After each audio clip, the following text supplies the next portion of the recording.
watching the News Channel 15 Highlight Zone with Glenn Marini and Ross Kinsey.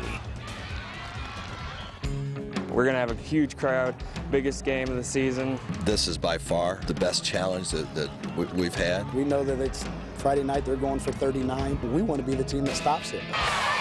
Every break we say stop the streak. When we end it, it'll be a big thing. We're trying to earn our belt this year. This is ours. I think we got what it takes to beat them this year. Big words. Prophetic. All right, you are watching the right station. We're just in a different location. The MDA Telethon taking place at Wayne TV over the Labor Day weekend, and while they have taken over the highlight zone set for a good cause, there's no charity on the field when it comes to Friday night. As of tonight, conference play in full effect all around Northeast Indiana. In Monroe, that means an ACAC showdown between Leo and Adams Central. In Kendallville, it means an NHC brouhaha between Homestead and East Noble. But first, is this the week that ends the streak? It's a question SAC fans certainly were asking. Is coming in tonight, Bishop Dwenger, 38 straight conference wins. Northside trying to snap a skid that's seen the Redskins lose 9 straight against the Saints. We're going streaking at Chambers Field. Dwenger, Northside, the highlight zone game of the week, and Dwenger off to a 2-0 start, ranked second in this week's 4A state poll. Northside 2-0 for the first time since '06. Coach Schwarzkopf was smiling there, but he would not smile all the way through this game. 31-yard field goal, though, early on by Connor Freezer. It's 3-zip Saints early, and Ryan Hall can live with that. How about this? Early second quarter, 24-yard field goal by Dwenger. 6-zip Saints, and Northside defense bending but not breaking. How about this? Northside's Anthony Lanier. Huge game, 133 yards last week against Huntington North. He would go 50 yards for a touchdown. That's why he's the highlight zone player of the week for week 2 in NEI game night, and it's 6-6 after a blocked PAT. How about this? C.J. Jackson, the lefty, finding Carrington Eaton, perhaps the most gaudy stats as a receiver this year in the area. 13-6 Northside midway through the second. Now watch this.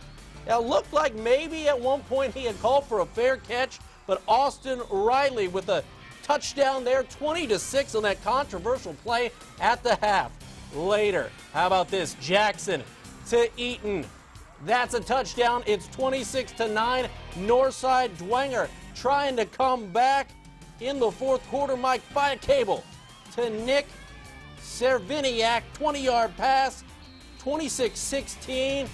Oh, and that would be your final as the streak comes to an end at 38. Northside over Dwenger, 26-16. We worked so hard for this.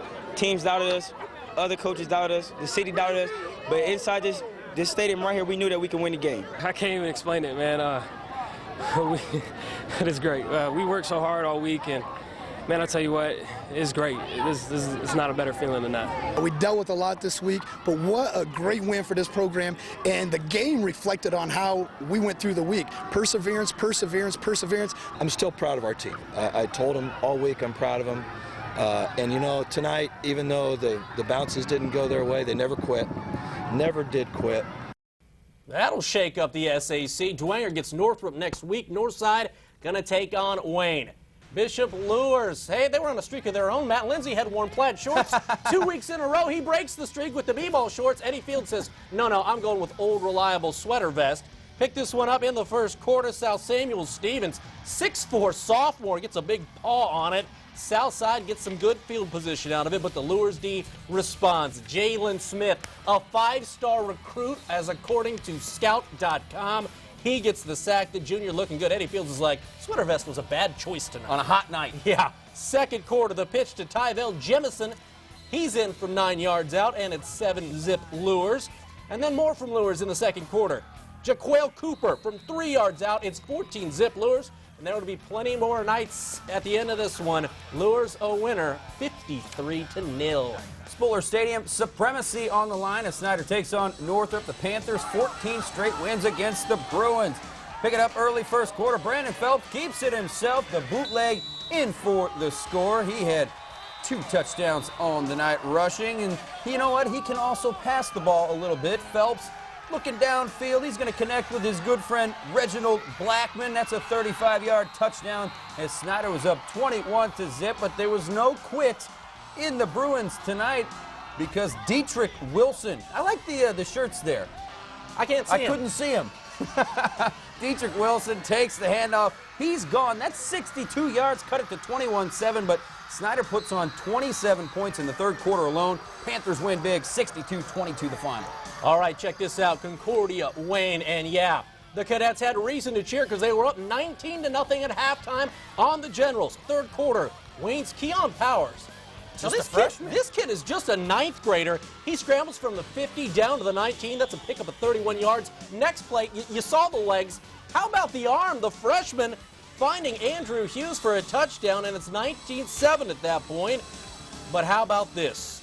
The punt attempt for Wayne, and yeah, when you just turn around, that is not a good feeling. It's snapped out of the end zone. It's a safety. You'll take 2 points anyway. 21-7 Concordia, and then Tanner Spencer.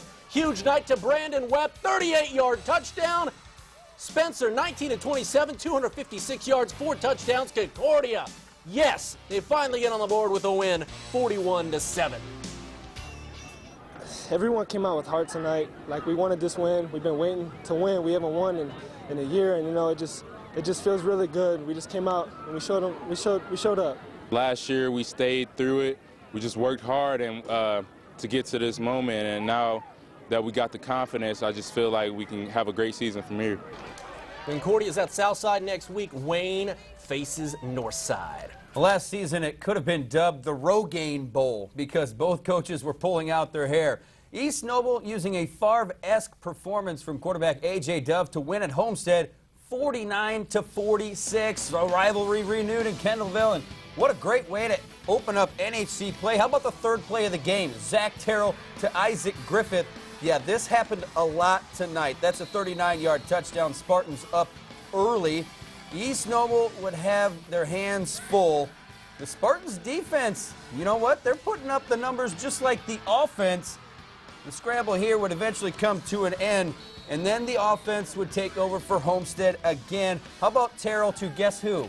How about Mr. Griffith? Yeah, Terrell, 5 passing touchdowns. Griffith, 5 receiving touchdowns. He also runs for 1. He also passes for 1. Look out, Zebra. Homestead wins big, 49-3 the final. Ouch, the Griffith family feeling good. All right. Homestead going to be at Columbia City next week. Eagles looking to stay undefeated down in Decatur. Opening kickoff. Belmont kicks it, and yeah, ball booted around, and yeah, the Braves recover it. They take advantage. A lot of turnovers in the first quarter, though. Brian Fullenkamp throws a pick to Alex Fritz. You know that Eagle defense is always swarming. Second quarter now, Jacob Bergman hands it to Brad Bussey for a Belmont TD, 7-zip. Belmont kicking off again. You know what? Coach Hudgens is probably going to be working on special teams this week. Just a guess. That sets him up for this. Fullenkamp, Lance Schiffery.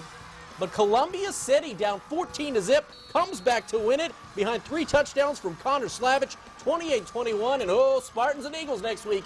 It smells good. New Haven undefeated at 2-0, hosting a DeKalb team looking for its first win. How about New Haven running on every play on the opening drive?